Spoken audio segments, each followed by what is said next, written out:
जी हाँ नाज़रीन, drama serial रस्म वफ़ा की नेक्स्ट आने वाली एपिसोड में आप देखेंगे कि इधर इरम को तो टेंशन ही लग जाती है कि वो अब उसामा से किस तरह मिलेगी। जब वो उसामा को बार बार फ़ोन करती है तो उस पर नूर को बहुत ही बुरा लगता है। वो कहती है कि अभी भी वक्त है, संभल जाओ इरम, तुम्हारे जो इरादे हैं वो मैं भांप चुकी हूँ। जिस पर इरम कहती है अगर आपको लगता है कि आप मुझे उसामा से दूर कर लेंगी तो ऐसा गलत है आपकी सोच। जिस पर कहती है इरम कि अगर आपको पता चल ही गया है कि मैं क्या चाहती हूँ तो इसलिए बेहतर यही होगा कि आप रास्ते से खुद हट जाएं। जिस पर नूर उसे साफ साफ धमकी दे देती है कि मैं सिर्फ और सिर्फ तुम्हें बहन बनकर ये मशवरा दे रही हूँ कि तुम पीछे हट जाओ, वरना तुम्हारे लिए अच्छा नहीं होगा। लेकिन अगर उसामा की बीवी बनकर मैं ये तुम्हें फैसला सुनाऊंगी तो तुम्हारे लिए बहुत ही बुरा होगा और तुम किसी को भी मुंह दिखाने के लायक नहीं रहोगी।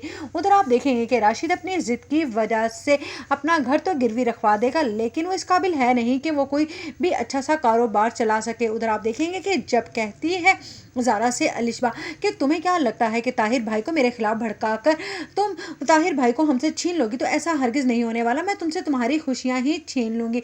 इसी बात पर वो जब ज़ारा को धक्का देती है तो इतने में ताहिर आकर उसे संभाल लेता है और कहता है कि जो कुछ तुम करना चाहती हो अलिशबा वो मैं हरगिज़ तुम्हें नहीं करने दूंगा और मैं भी यहाँ से चला जाऊँगा तुम लोगों को छोड़कर।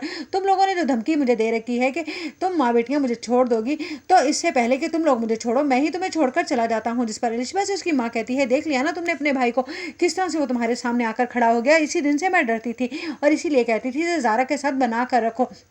जिस चालाकी के साथ वो ताहिर को तुम्हारे खिलाफ कर रही है उसी चालाकी के साथ तुम भी उसे एक खिलाफ कर दो ताहिर को। लेकिन तुम्हारी समझ में तो कोई बात नहीं आ रही थी, अब भुगतो तो यहाँ बैठ कर। उधर आप देखेंगे कि जब कहती है नूर से उसकी माँ कि अच्छा हुआ जो तुमने साफ साफ इरम को समझा दिया, वरना अगर मैं खुद बात करती इरम की माँ से तो वो किसी को भी मुँह दिखाने के लायक ना रहती। जिस पर नूर कहती है कि मैं उसे समझा रही हूँ, इसलिए बेहतर यही होगा कि आप इस बात से दूर रहें।